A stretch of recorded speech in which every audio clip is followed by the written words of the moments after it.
अंजुरी पड़ारू कालुरिया गंदिया तहसिल बाली सईरा विभिन्न स्थान रे रही हेले चोरा बाली चालाण कमुना।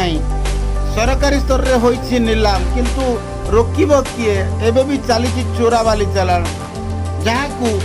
गंदिया तहसिलदार आशीष साहू नेतृत्व में गठन कर एक 3 जणिया स्क्वाड रे अछंती सड़ंगी आरआई वीरेंद्र सिंह, पिंगुआ आरआई प्रसाद सिंह, निहल प्रसाद आरआई गौरीशंकर परिडा सम्मिलित चढ़ऊ होइतिला भालियापाट गाँव में मिलितिला 2टी ट्रैक्टर एवं बाली लोड करुवा गोटे मेसीन 3टी जाकू जबत करा जायतिला एवं फाइन कटा जायतिला टंका 50,000 केवल यही फाइन रे सीमित हेले चलिबो नाही बोली कहचंती अंचलवासी।